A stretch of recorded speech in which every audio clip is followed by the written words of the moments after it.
Hola, buenas tardes. Pues ya, nuestra última mesa del día. Les agradezco mucho a quienes siguen aquí. Le agradezco mucho también a Gabriela Herrera, que nos ha dado la interpretación en lengua de señas durante toda la mañana. Están aquí trabajando mucho. Y bueno, pues tenemos esta mesa en la que se reflexionará acerca del amparo directo número 9, 2018, sobre trabajo del hogar y seguridad social, que se resolvió en la segunda sala de la Suprema Corte de Justicia de la Nación.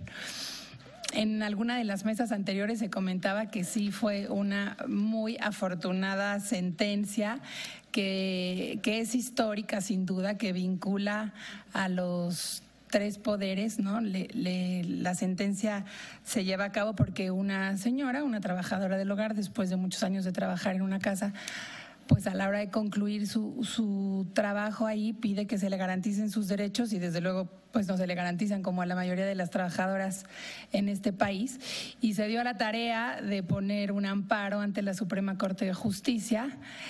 Y después de mucha discusión y de diferentes puntos de vista, finalmente tenemos la fortuna de poder decir que el amparo salió en el sentido de declarar inconstitucional el hecho de que los patrones no le den seguridad social a las trabajadoras del hogar.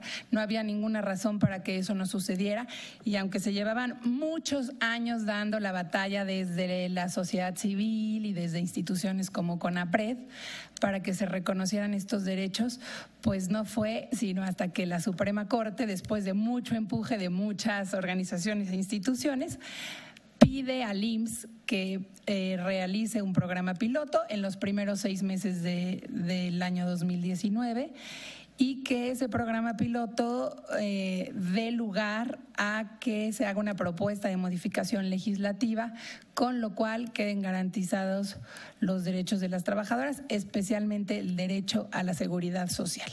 Así que le debemos a esta persona que puso el amparo que ella no va a ser quien cuente con los derechos, porque es para las trabajadoras que están trabajando ahora, pero le abrió la puerta, le abrió la posibilidad a un grupo de población que sin duda lleva siendo olvidado, excluido, discriminado siglos en este país, y en el cual parecía normal que ese grupo no tuviera sus derechos reconocidos, pues por la discriminación que llevamos todos y todas dentro, ¿no? Porque hay ciudadanos de primera y de segunda, y porque en este país donde 50% de la población vive en la informalidad, ¿cómo es que ellas podían no hacerlo, ¿no? Pero bueno, voy a dejar el espacio para nuestras ponentes para ir entrando a esta reflexión. En primer lugar, le doy la palabra a Regina Castro. Ella es licenciada en Derecho por la Universidad Iberoamericana, especialista en Derecho de Amparo por la Universidad Panamericana y maestra en Derecho Internacional de los Derechos Humanos por la Universidad de Notre Dame. Ha trabajado en despachos de litigio civil y familiar, en la ponencia del ministro Arturo Saldívar, en la Suprema Corte de Justicia, en el área de supervisión de cumplimiento de la Corte Interamericana de Derechos Humanos y en la 5ª visitaduría de la Comisión Nacional de los Derechos Humanos. Actualmente se desempeña en el cargo de directora de Doctrina Constitucional y Jurisprudencia de la Corte Interamericana de Derechos Humanos, en la Dirección General de Estudios, Promoción y Desarrollo de Derechos Humanos de la Suprema Corte de Justicia de la Nación. Adelante, Regina.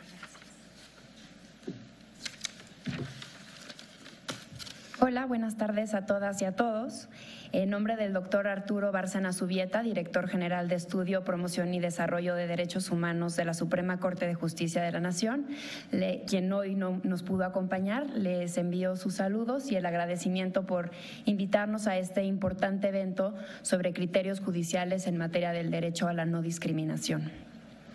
El trabajo del hogar en México tiene como antecedentes la esclavitud en la colonia, donde personas, en su mayoría indígenas y afrodescendientes, eran obligados a realizar servicios que tenían que ver con la limpieza, la preparación de alimentos e incluso cuidados personales de sus amos.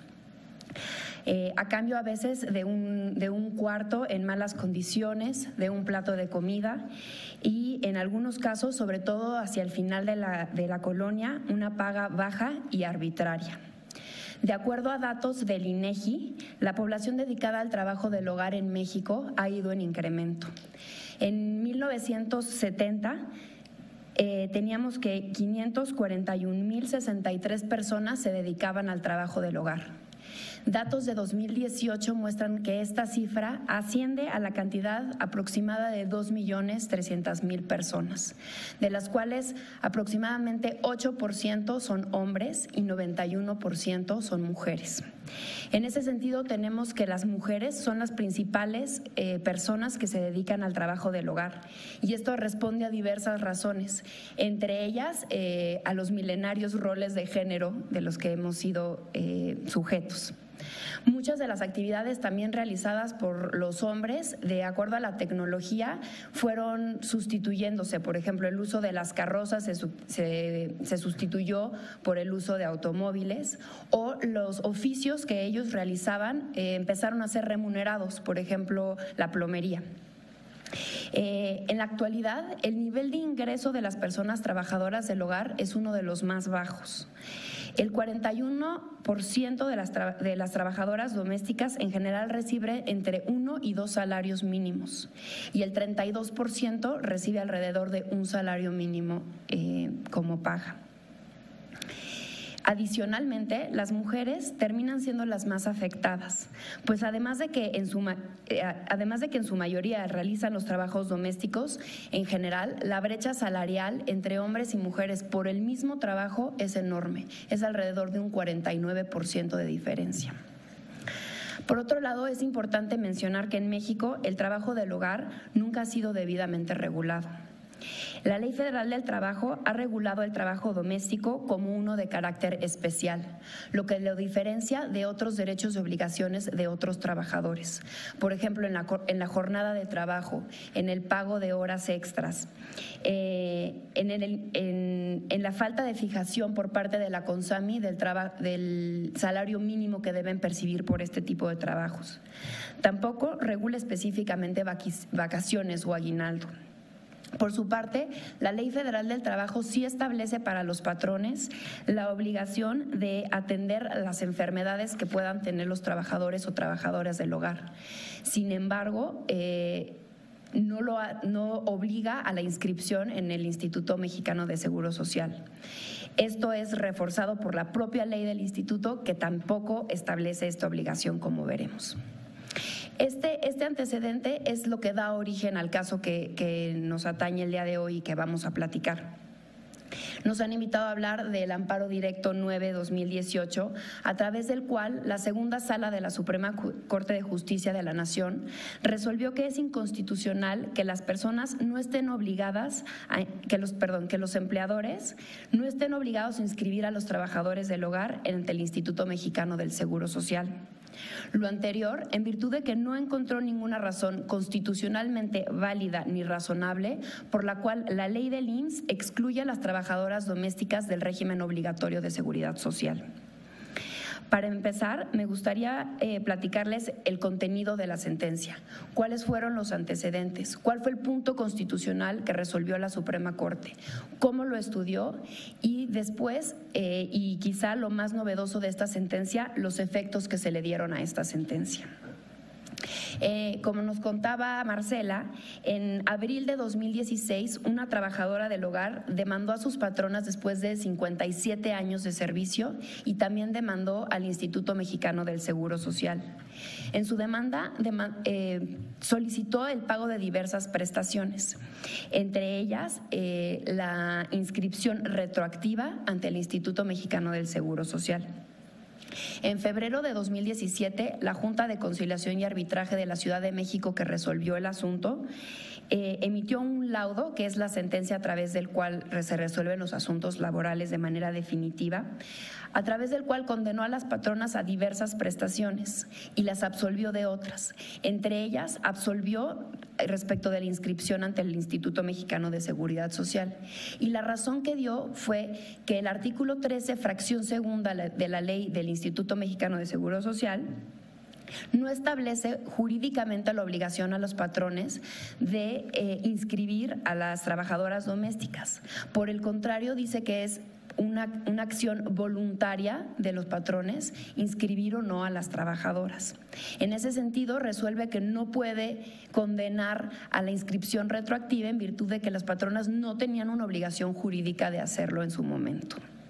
Inconforme con esta sentencia, la trabajadora doméstica promueve un amparo directo, a quien en principio le corresponde conocer a un tribunal colegiado. El tribunal colegiado lo que hizo fue solicitar a la Suprema Corte de Justicia de la Nación que ejerciera su facultad de atracción para conocer del fondo del asunto de esta sentencia. La Suprema Corte de Justicia de la Nación tiene la facultad, cuando un asunto cumple los requisitos de importancia y trascendencia, de examinar las peculiaridades excepcionales y trascendentales de un caso y decidir si ella lo atrae y lo resuelve en el fondo. Esto porque considera que precisamente por su importancia y trascendencia, los lineamientos que pueda fijar pueden tener interés para la sociedad mexicana en general. En ese sentido, la Corte efectivamente resuelve que este asunto cumple con los requisitos de importancia y trascendencia y decide ejercer su facultad de atracción y conocer del fondo de esta sentencia. En la demanda de amparo, la quejosa, que es la trabajadora doméstica que se inconformó, señaló que determinados artículos de la Ley Federal del Trabajo discriminaban por razón de género a las trabajadoras domésticas al no darles acceso a los servicios de seguridad social. La segunda sala, atendiendo a la causa de pedir y en suplencia de la queja, sostuvo que el problema de constitucionalidad planteado consistía en determinar si el hecho de que los patrones no tuvieran la obligación jurídica de inscribir a los trabajadores domésticos ante el IMSS constituía un trato discriminatorio prohibido por el artículo 1 constitucional y violaba el derecho a la seguridad social. En otras palabras, la Corte sostuvo que lo que debía resolver en este caso específico era si la exclusión de las trabajadoras del régimen obligatorio de seguridad social del IMSS era o no contrario al derecho humano a la seguridad social en igualdad de condiciones. En ese sentido, la segunda sala analizó la regularidad constitucional del artículo 13, fracción segunda de la Ley del Seguro Social, al ser esta la norma jurídica que establece la exclusión del trabajo doméstico del régimen obligatorio de seguridad social. Posteriormente, analiza el contenido del derecho humano a la seguridad social en igualdad de condiciones, así como los problemas específicos que las trabajadoras del hogar enfrentan en México respecto al acceso y al goce de la seguridad social. Destaco brevemente las cuestiones más importantes que a mi juicio hizo la sala en el estudio de esta sentencia. Primero, tomó en consideración fuentes internacionales, en especial la definición de seguridad social del Pacto Internacional de Derechos Económicos, Sociales y Culturales, así como las obligaciones que este instrumento le impone a los Estados miembros, entre ellos México. Analizó la norma que excluye a las trabajadoras del régimen obligatorio de seguridad social a través del test de escrutinio estricto, debido a que la diferenciación de la norma estaba relacionada con una de las categorías protegidas por el artículo 1 constitucional.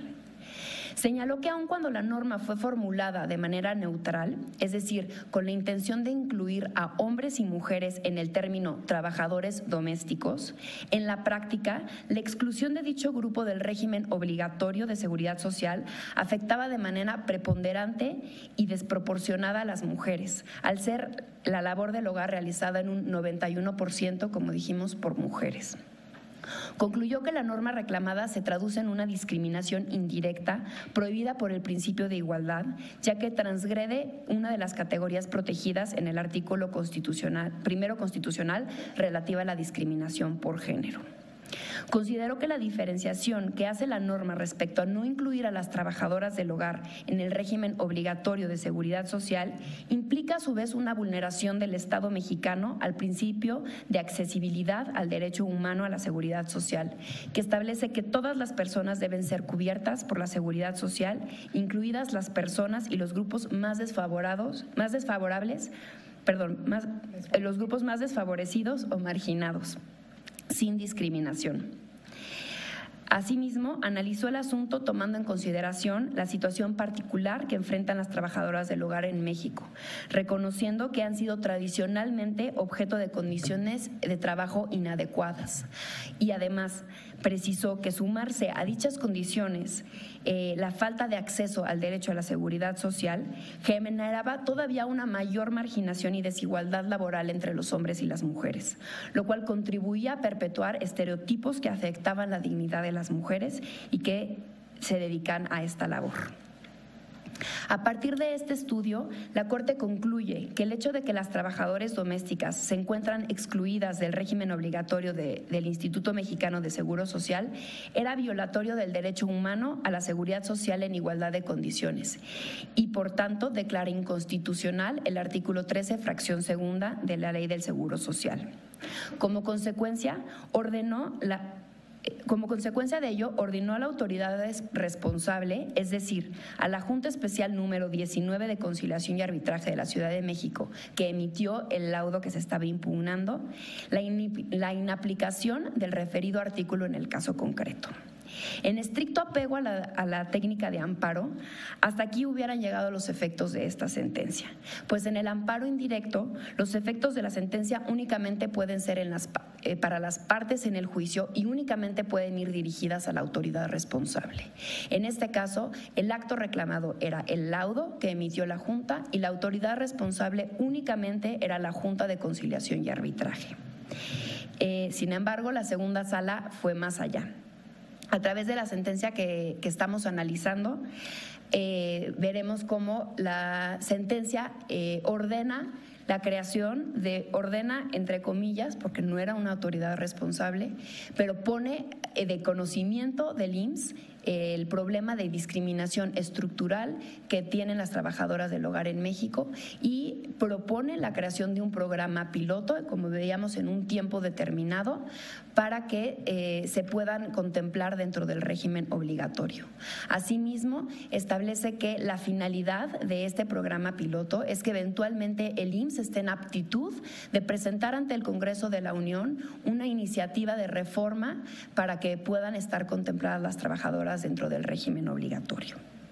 En ese sentido, estamos ante una sentencia sin precedente que detecta un problema de discriminación estructural y, apartándose de formalismos y de la técnica estricta de amparo, encuentra la forma de vincular de alguna forma a otras autoridades competentes para que conjuntamente desarticulen desde el ámbito de sus competencias la discriminación a la que han sido objeto las trabajadoras del hogar en el acceso y goce al derecho humano a la seguridad social. En otras palabras, es una sentencia que hace política pública. Gracias.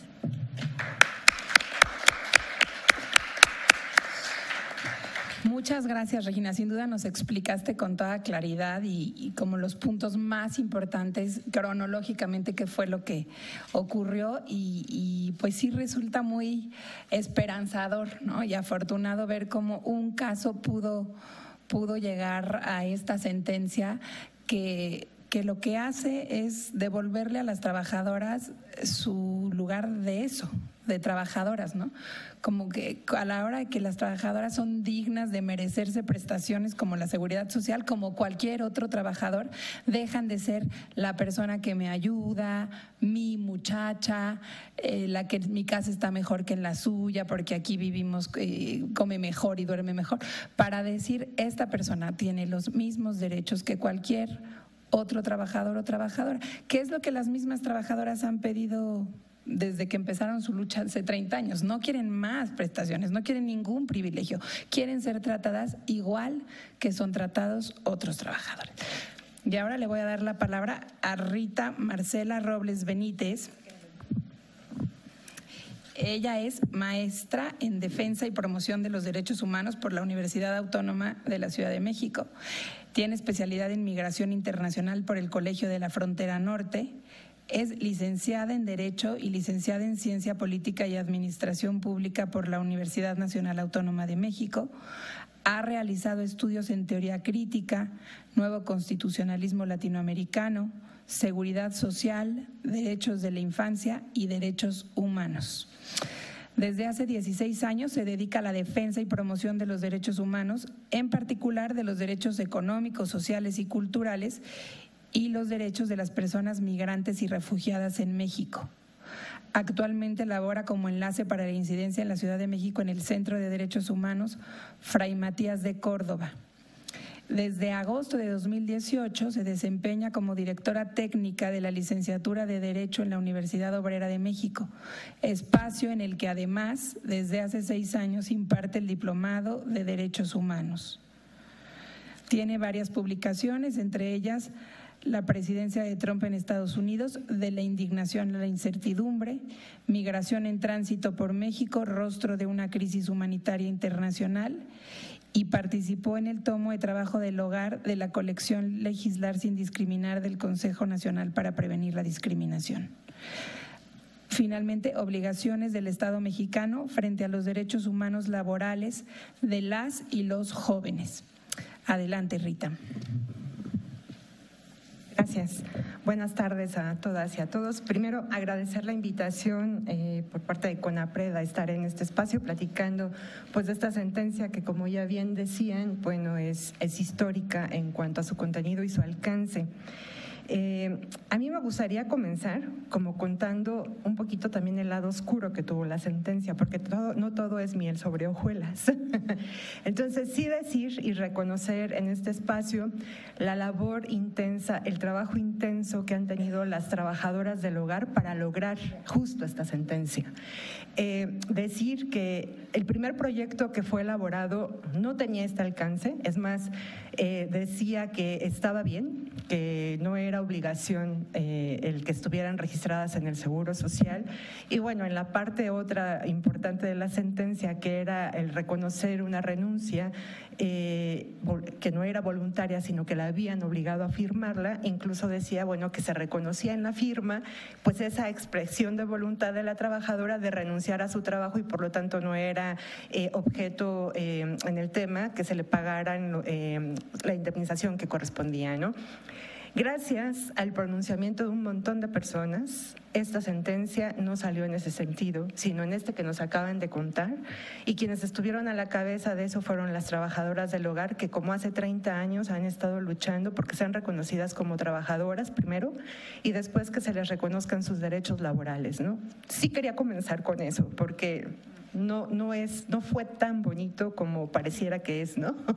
Entonces es como hay como muchas lecciones en esta sentencia, ¿no? Porque aunque a final de cuentas termina justo transformando o tocando temas estructurales, la primera lección que tuvieron que tomar fue en la Suprema Corte de Justicia para que se revisara el fondo de manera adecuada y no se quedara en una sentencia más de tantas que tiene por ahí, ¿verdad? De las que terminamos lamentándonos y decir, ¿cómo fue posible que la Suprema Corte hiciera esto otra vez?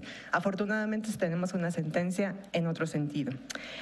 Ahora bien, si es una sentencia de alcances históricos, por supuesto, por esto último que se menciona, toca de alguna manera a los tres poderes. Primero decía a la Suprema Corte porque la forza a entrar a este análisis en tema de derechos, pero también porque ordena al Ejecutivo a través del Instituto Mexicano del Seguro Social a revisar qué es lo que está obstaculizando que las trabajadoras tengan acceso al derecho, y bueno, por el otro, de manera pues semi-indirecta al legislativo para que en su momento tenga que modificar lo que se tenga que modificar de la ley del Seguro Social.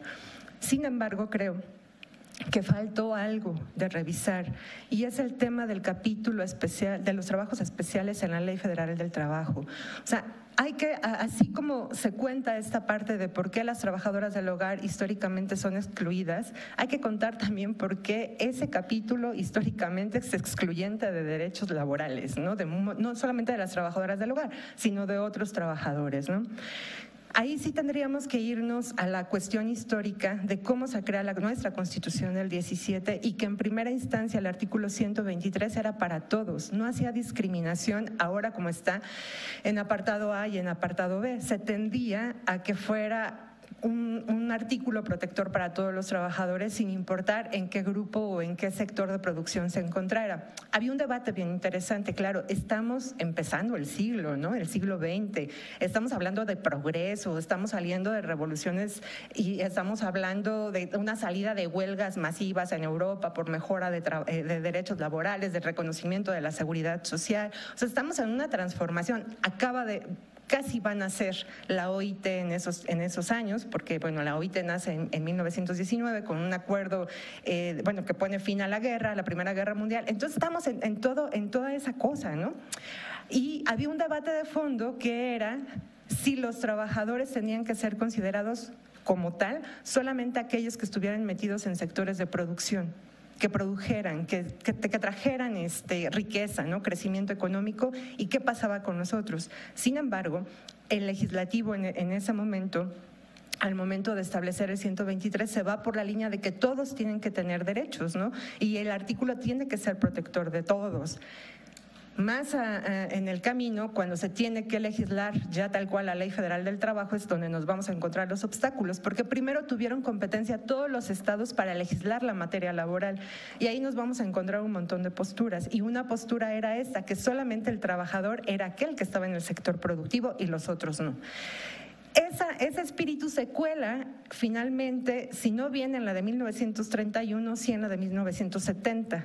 Y ahí es a donde se van a crear este tipo de trabajos especiales y se van a clasificar, pero todo con la intención de controlar a ciertos sectores, ¿no?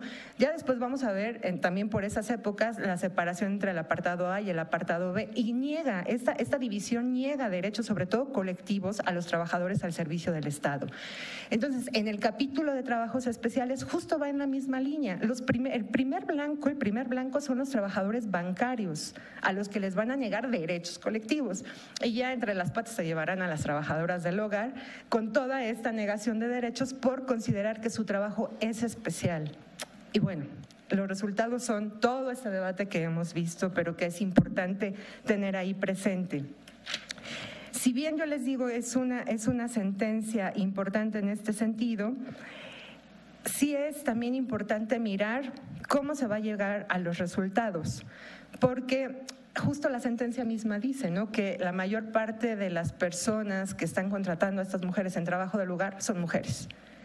Son mujeres que pueden estar o no en un trabajo formal, o son mujeres que pueden depender económicamente de su esposo, o de su pareja o de lo que sea, ¿no?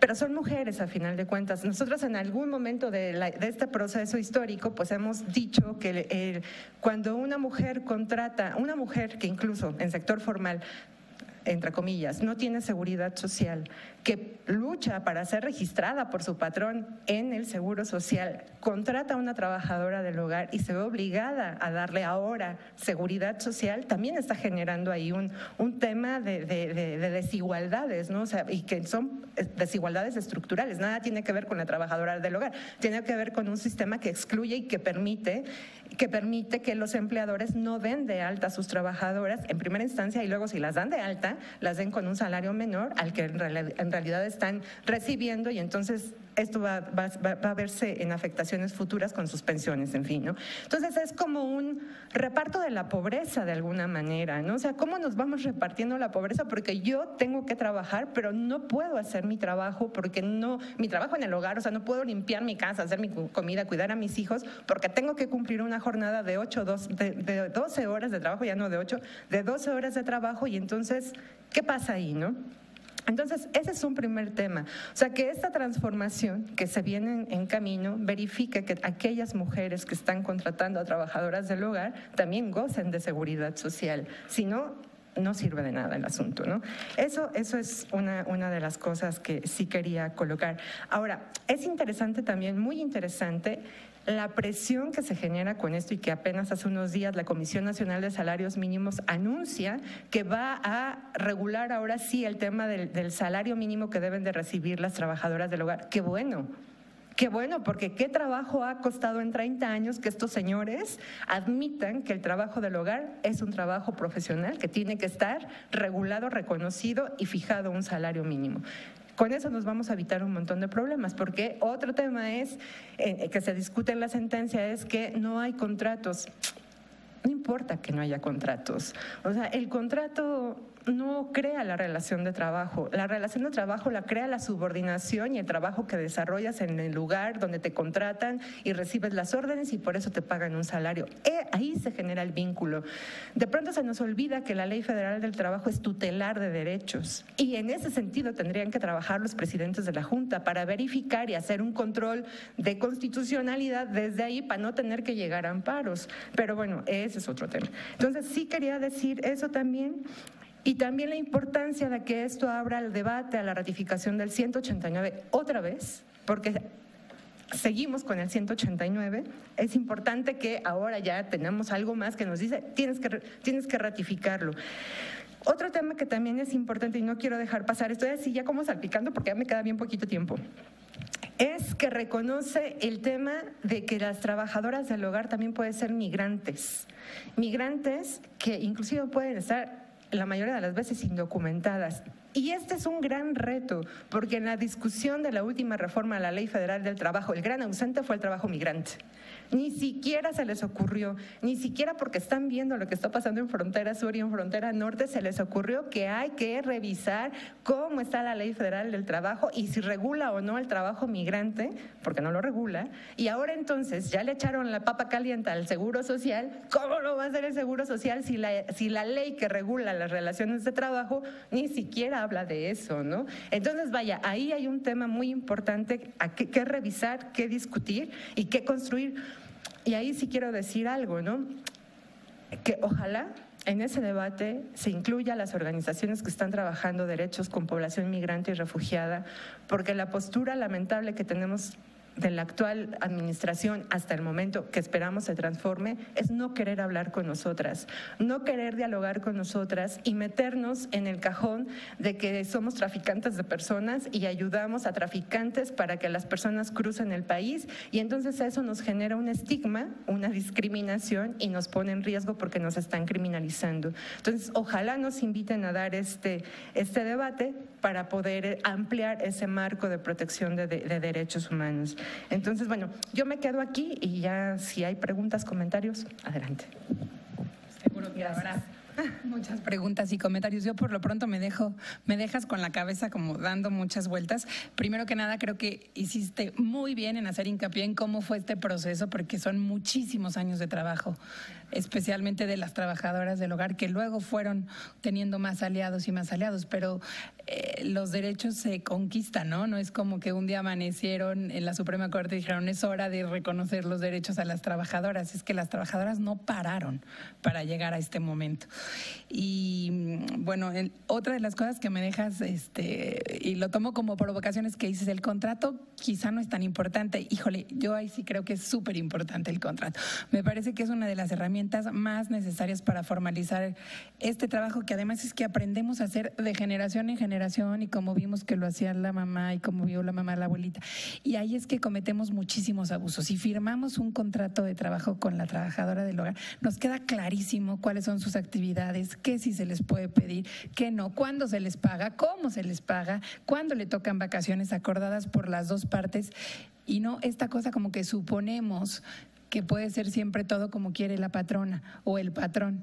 Y al fin que nos quiere mucho, y entonces confundimos la relación afectiva, y la queremos mucho también, pero a veces en aras de querer mucho a la persona que trabaja con nosotros, cometemos abusos terribles. Entonces creo que el contrato, tanto para la trabajadora como para la persona que la emplea, nos pone en una dinámica de relación laboral, independientemente de la de cariño o no cariño. Bueno, y la última cosa, que es inmenso el desafío, es el de integrar a personas migrantes. Creo que en este tema de trabajo del hogar es una cosa que no podemos dejar fuera, y tienes toda la razón en que con mucha facilidad se criminaliza y se regresa a la exclusión a las personas que más necesitan como que se les apoye y se les mire. Ahora le voy a dar la palabra a Marta Ferreira Beltrán. Ella es licenciada en Historia y maestra en Estudios Políticos, ambos en la UNAM. Fue directora de Promoción de la Cultura y la No Discriminación del Consejo Nacional para Prevenir la Discriminación. Es docente de asignatura de Políticas Públicas y Género y también de Análisis de Política Pública en la Facultad de Ciencias Políticas y Sociales de la UNAM y actualmente cursa el doctorado en Sociología con una investigación sobre políticas de cuidado entre matrimonios académicos. Arreglo de género, conflictos y negociaciones que intervienen e impactan en sus trayectorias profesionales. Es directora general de Autonomía y Empoderamiento para la Igualdad Sustantiva en INMujeres. Bienvenida, Marta. Muchas gracias por la invitación. Me siento como en casa, aquí hay mucha gente que quiero mucho. Y este es un lugar siempre muy bueno para debatir. Muchas gracias a mis colegas de mesa. Ha sido muy interesante. Yo voy a cambiar un poco de tercio porque no soy abogada para empezar. Y entonces voy a aprovechar que las demás son muy sólidas en ese tema y voy a hacer una reflexión sobre un poco del por qué, ¿no? O sea, cómo es posible que esa injusticia se haya llevado entre las piernas pues tantos años de derechos de las mujeres trabajadoras. Voy a decir que el tema hay un tema que a mí me preocupa mucho, que es vivir en la excepcionalidad. Las mujeres trabajadoras del hogar han vivido en la excepcionalidad y hablo de ellas porque los hombres trabajadores del hogar, los hombres que son jardineros, choferes, etcétera, tienen otro tratamiento, trabajan menos horas, tienen más respeto de sus horarios, tienen las reglas más claras, las tareas más claras. En cambio, las mujeres que trabajan en el hogar viven en la excepcionalidad. ¿A qué me refiero cuando digo eso? Un poco el hecho ya se ha platicado aquí, pero es en la excepcionalidad de quien no tiene derechos, ¿no? Es la excepcionalidad finalmente de la ciudadanía. Están excluidas de la ciudadanía, porque finalmente es un camino de derechos y un camino de acceso a oportunidades y a sus propias elecciones de vida que van coartando y van obstaculizando su camino hacia la ciudadanía plena. Entonces ese lugar encerrado en el que están de excepcionalidad me parece gravísimo. Otro tema en el que me gustaría reflexionar lo tocaba de manera diferente, pero sí, en ese sentido, Rita, que cuando habla de esta división, ¿no?, de las tareas de las personas productivas y las no productivas, ¿no? Y yo pensaba que un problema de las trabajadoras del hogar, o sea, de uno de los problemas de fondo que están ocultados detrás de esa discriminación, es este tema de que no son productivas, ¿no? Y que no vemos la generación de plusvalía que hay en su trabajo. Sí vemos la generación de plusvalía cuando pensamos en un trabajador, en un obrero. No vemos la generación de plusvalía, vemos el valor en el trabajo académico, no vemos el valor agregado en el valor del trabajo del hogar. Cuando hay una tríada, normalmente cuando se estudia el tema de cuidado de personas, de cuidado del hogar, se habla de una relación de dos: cuidado, la persona cuidada y la persona cuidadora. Yo siempre hablo de que es una tríada. En realidad hay una persona que cuida, hay una persona cuidada y hay una familia o un grupo que se beneficia de esa solución, de ese problema. Si tuviera un pizarrón, les haría el triángulo. Entonces, la generación de plusvalía es una plusvalía en tiempo. Lo que se generan son horas libres para que las otras personas, las que están en ese vértice que normalmente no solemos ver, utilicen ese tiempo para hacer otras cosas, para estudiar, para el ocio, para trabajar, para lo que quieran. Esas horas libres, que pasa lo mismo con el trabajo del hogar no remunerado, pero en este caso el trabajo del hogar remunerado, genera esa plusvalía en horas. Y entonces yo tengo tiempo de estar aquí porque tengo a alguien en casa a quien le estoy pagando, pero que evidentemente está generando el tiempo que yo necesito para poder estar aquí. Esa visión de esas horas, ese paquete de horas que es invisible, no lo vemos porque si lo viéramos, hablaríamos de una sociedad que reconoce el valor del trabajo del hogar. No lo vemos porque no reconocemos el valor del trabajo del hogar, ni pagado ni no pagado. Y si encima de eso mezclamos a esto con eso que dice Elisabeth Badinter, que es el amor, ¿no? Si encima la dotamos de que lo hace además por amor o principio por mandato de género, porque así las mujeres estamos constituidas para cuidar, pues el trabajo del hogar es cada vez más infravalorado. Entonces, estos son elementos que han ido haciendo que las mujeres hayan entrado de manera institucional, las mujeres trabajadoras del hogar, de manera institucionalizada en esto que llamo la excepcionalidad. Entonces, luego otro concepto que he cambiado mi ponencia, estoy dialogando con las compañeras porque me parece más entretenido hasta ahora, es esta idea del reparto de la pobreza. En realidad, el reparto de la pobreza se reparte entre pobres, ¿no? Es decir, ojalá la pobreza la repartiéramos entre toda la sociedad, porque eso querría decir que la sociedad repartiría también la riqueza. Solo repartimos la pobreza entre personas pobres. Entonces hay algunas más pobres y menos pobres, pero se distribuyen y se van repartiendo la pobreza, ¿no? Entonces esto como que va en un ciclo que no tiene fin. Quiero decir que detrás de toda es verdad que las feministas siempre explicamos todo a partir de la división sexual del trabajo, pero bueno, es así. O sea, es lo que está detrás, es esta configuración problemática que explica esta organización social que sostiene como un vértice exactamente así todas las desigualdades y la mayor parte de las desigualdades, en todo caso, por razón de género. Sin lugar a dudas, en el trabajo del hogar, ¿cuánto tengo? En el trabajo del hogar se mezclan también, no se superponen, se tejen y se suman otras desigualdades. Ya hemos oído hablar, ahora está muy de moda, hablar a veces de manera demasiado superficial sobre la interseccionalidad y pensamos que la interseccionalidad es solamente sumar desigualdades y complicarle la vida a la gente, pero realmente la interseccionalidad es mucho más que eso, pero digamos que sí, en el trabajo del hogar estamos hablando de mujeres que muchas veces son monolingües, que muchas veces son monolingües de una lengua originaria, que muchas veces son indígenas, que tienen a lo mejor un color de piel que les ayuda a hacer, que les complica la vida en este país, porque ahí están los datos de NADIS. Quiero decir, luego vienen todas las dificultades añadidas además al respecto a sus propias necesidades de cuidado, ¿no? Es decir, esas mujeres que van pidiendo permiso y van pidiendo ayuda, porque como no tienen derechos, es en función de la bondad o generosidad de la empleadora. Por eso me parece muy correcto lo que dice Marcela en relación al contrato. Es verdad que está la Ley Federal de Trabajo. Yo he tenido personas que han trabajado en casa sin contrato y la Ley Federal de Trabajo ha regido y hemos arreglado conforme a la ley, y a mí nadie me tiene que decir cuáles son mis obligaciones para que yo las cumpla. Pero yo creo que sí hay un proceso subjetivo, que yo creo que es a eso a lo que se refiere Marcela, que tiene que ver con la lectura de un contrato y con la firma de ese contrato. Ese proceso subjetivo, y ahí interviene también lo del plan piloto del IMSS.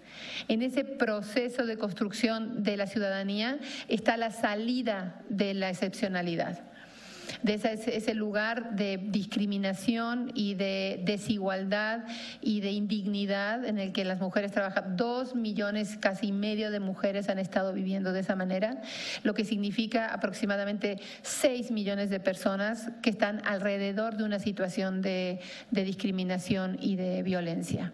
Entonces yo creo que estas medidas son importantes, son simbólicas, pero son ciertas. Si yo lo veo cuando la persona que trabaja en casa hizo su proceso para el pilotaje del IMSS, el empoderamiento subjetivo y objetivo en la adquisición de derechos y la firma del contrato. Creo que hay un proceso de subjetivación de la ciudadanía que es poderosísimo y que nos convierte a las mujeres de un lugar de segundo nivel a un lugar de primer nivel, a un lugar de tuteladas menores eternas, ¿no? de menores de edad eternas a un lugar de civilizatorio. Entonces yo creo que esto sí es un inicio de un cambio, pues de alguna manera civilizatorio en este país. Yo creo que no podemos más que reconocer lo que decías. Me gusta mucho lo que dices del esfuerzo y ponerlo de relieve, porque el reconocimiento es fundamental para eso.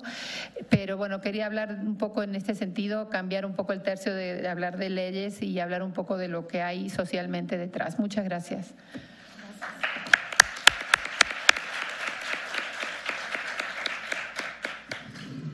Muchas gracias, Marta. Sin duda nos dejas reflexiones pues bastante profundas, ¿no? Como decías, que no se vea como algo superficial esto de la interseccionalidad, qué significa solamente acumular desventajas, sino qué significa ser una mujer trabajadora del hogar, que además muchas de ellas son jefas de su hogar y sus familias, ¿no? Este dato durísimo de que no nada más estamos hablando del 2.400.000 trabajadoras, sino de sus familias, todas esas personas sin tener derechos garantizados, ¿no? Me deja también como pensando mucho esto del paquete de horas, como realmente visibilizarlo así, valorarlo así, ponerlo así sobre la mesa, que nos haga ver todo el valor que significa que nuestra casa esté limpia, nos vamos con todo patas arriba y regresamos y todo está arreglado. Nuestra cabeza puede estar pensando en 1000 otras cosas gracias a que alguien se encarga de eso y que ocupe el tiempo que a nosotros nos quitaría, ¿no? En fin, me quedo con muchas reflexiones. Agradezco mucho también todo lo que nos haces pensar sobre la cuidadora, el cuidado y la familia. Creo que eso aplica para trabajadoras, pero también para las familias completitas y el trabajo no remunerado.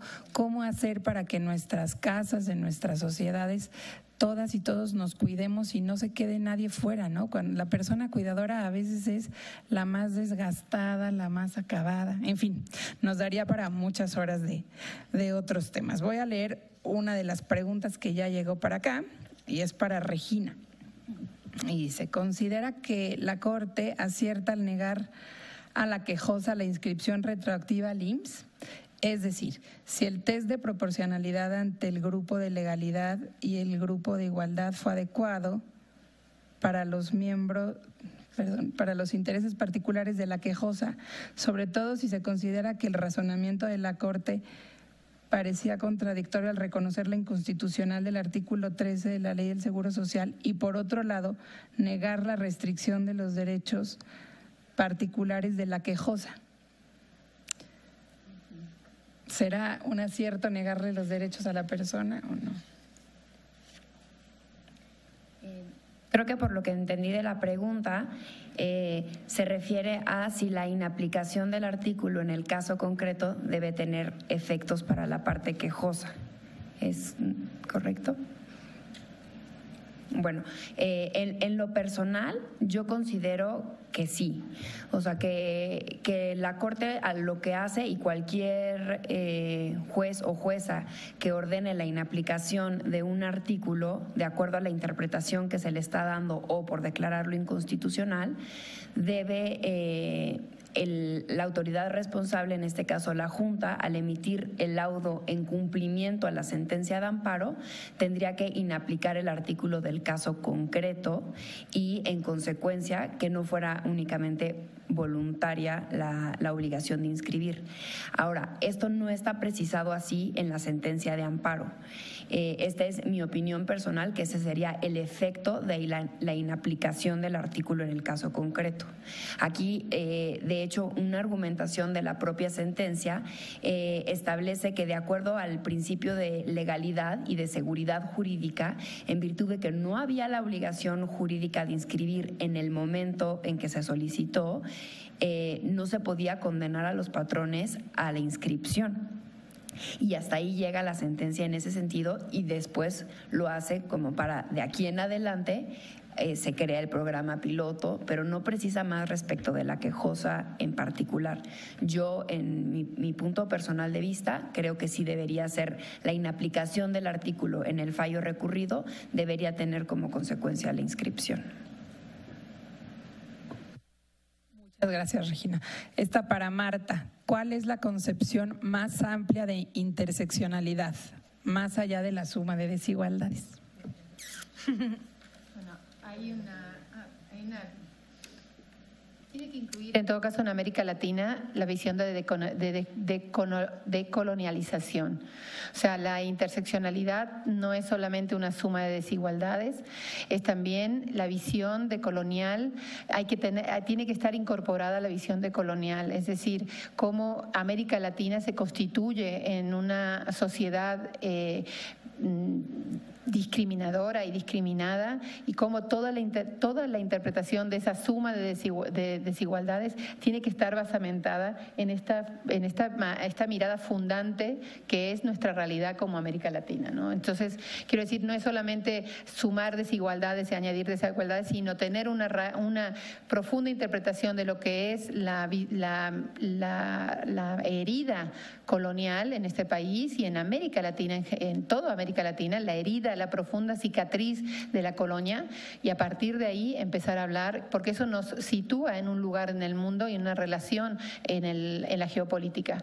Y a partir de ahí pensarnos además que otras circunstancias y condiciones añadidas están obstaculizando aún más y haciendo más dolorosa el camino a la autonomía o el camino a la justicia, ¿no? Eso. Muchas gracias, Trik. Considerar el tiempo, ¿no?, que lleva este sector de la población también históricamente, pues eso, invisibilizado, excluido, con un valor menor, ¿no?, como ciudadanos de segunda. Esta última pregunta es un poco más técnica, pero ¿cuánto tiempo tardará esta prueba piloto? El IMSS, a través de la directora de incorporación, dice que esta prueba es un híbrido. Sin embargo, la ley del IMSS solo contempla régimen obligatorio y régimen voluntario, no un híbrido. Las reglas de operación que está implementando el IMSS no se encuentran justificadas en la ley del IMSS y esto dificulta su implementación. ¿Quieres responder, Rita? Está bien buena esa pregunta. Y es que eso toca con algo que se señalaba en la mesa anterior y creo que también en la anterior, con el tema de las cuestiones administrativo-operativas. O sea, vaya, que no tendría que haber pasado esta sentencia. O sea, de verdad, no tendríamos por qué estar llegando todo el tiempo al amparo si el Ejecutivo cumpliera con la parte que le corresponde. O sea, ahí tenemos un artículo primero constitucional que nos dice claramente que todas las autoridades, de acuerdo a sus competencias y, en fin, los 3 niveles de gobierno, en fin, están obligados a respetar, proteger, promover, garantizar derechos humanos, ¿no? Entonces, vaya, el tema está en que manual operativo mata Constitución y tratado internacional. Entonces, ¿cómo revertimos ese pensamiento desde los funcionarios y operadores públicos? O sea, a ver, que lo primero que tienes que cumplir no es el manual operativo. Lo que tú tienes que cumplir es un derecho que te observa la Constitución y el Tratado Internacional, que dice que tienes que garantizar, proteger y respetar. Entonces, en la medida en que se haga eso, de verdad no tendríamos por qué llegar a los amparos, ¿no? Entonces, vaya, la propia sentencia de alguna manera lo aclara, ¿no? Sí es cierto que es un programa piloto porque, bueno, las trabajadoras del hogar están en un régimen especial que es el voluntario, pero tienen que salir de ahí. Y la orden es, crea aquel sistema, porque de acuerdo a los tratados internacionales dice que es obligación del Estado crear aquellos sistemas que permitan que las personas accedan a derechos. A mí lo que me preocupa en realidad es que se cree un régimen especial otra vez y entonces termina excluyendo, ¿no?, en vez de proteger y garantizar derechos. Entonces, más bien es cómo se asimila dentro de todo el ordenamiento, porque hay también un paso posterior. O sea, el programa piloto es como para dotar de carnita, según lo entiendo yo, dotar de carnita después la argumentación que se va a tener que hacer para que el legislativo modifique la ley del Seguro Social. O sea, en la práctica, ¿a dónde tenemos que llegar legalmente para que esto esté, ¿no? Entonces, ¿cómo se hace? No para crear un régimen especial, sino para que se asimile dentro de todo el sistema a las trabajadoras del hogar. Y ahora con este énfasis que se está haciendo en la Comisión Nacional de Salarios Mínimos, de que ya van a tener un salario mínimo para cotizar, entonces, ¿cómo desde ahí se construye sin crear más nada especial? ¿Y cómo la sacamos, en todo caso, del régimen especial de la Ley Federal del Trabajo? Creo que esas dos cosas son bien importantes. Y bueno, perdón si me extiendo, pero es que además, o sea, no es solamente una práctica institucional lo que impide el goce de derechos humanos, ¿no? O sea, de alguna manera todos los funcionarios, todos, hasta el que está en la ventanilla recibiéndonos nuestros papeles, tiene obligaciones mientras esté trabajando para el Estado, mientras sea funcionario público, tiene obligaciones. Pero ¿cómo hacemos para que sean capacitados de verdad y tengan toda la información de que con su comportamiento puede violar por omisión o por acción derechos? Entonces, es ahí Y esto tiene que ver con la formación también, y no me refiero al derecho a la capacitación que como trabajadores tienen, sino a la formación desde donde nos forman profesionalmente a quienes después en algún momento vamos a llegar a ocupar esos puestos. Yo hablo desde el conocimiento del plan de estudios de la Facultad de Derecho. Y a mí me parece tremendo que en segundo semestre metan el tema de derechos humanos cuando los alumnos todavía no tienen ni idea de qué es la teoría constitucional, qué es el proceso, que ni siquiera derecho administrativo han llegado, pero bueno, lo tienen. Pero todavía más terrible me parece que en teoría constitucional uno de los puntos a revisar sea los derechos del hombre. O sea, de verdad, tenemos un problema ahí. Y bueno, en derecho, porque son abogados, tienen que estudiar derecho, ni modo, pues para eso están estudiando, ¿no?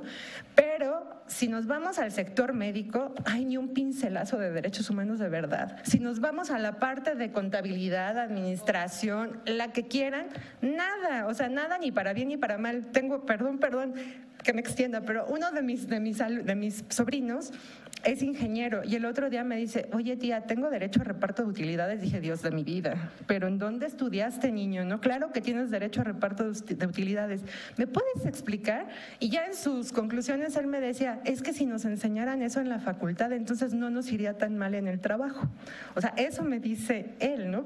Y bueno, otro médico en algún momento que tuvimos un caso de un migrante que fue asaltado, lo apuñalaron y tuvo que entrar a intervención porque le perforan el pulmón, el médico me decía, híjole, es que yo no estoy seguro si de veras tiene que ser tratado aquí, porque si está apuñalado es porque seguramente él fue a robarle a alguien y la persona se defendió. Yo dije, oiga, usted no es juez, usted atiende y punto, se acabó, ¿no? Pero vaya, si el médico está haciendo esos juicios de valor sin saber que como funcionario público, porque era un doctor de sector público, por supuesto, está violando un derecho humano y está discriminando a una persona por su origen y su condición migratoria. Entonces, vaya, el tema estructural no solamente es en el IMSS, el tema estructural es en todo. Y ese es el gran reto, creo que tenemos. Perdón. Gracias. Que no es menor. Bueno, aquí había una última pregunta rapidísimo, que es muy técnica también. ¿Aplica el mismo criterio de obligación de seguridad social para la trabajadora del hogar que solo va un día, por ejemplo, que para aquellas que se denomina de planta? Sí. La respuesta es sí. Si a la casa va solo un día la trabajadora, ese empleador tiene que pagar por ese día. Si va a varias casas, también consideras entrada por salida, planta y multipatrón. Y ya no nos da tiempo de dar un mensaje de cierre de cada una, pero bueno, les agradezco mucho. Fue muy rico estar en esta mesa y gracias a ustedes también.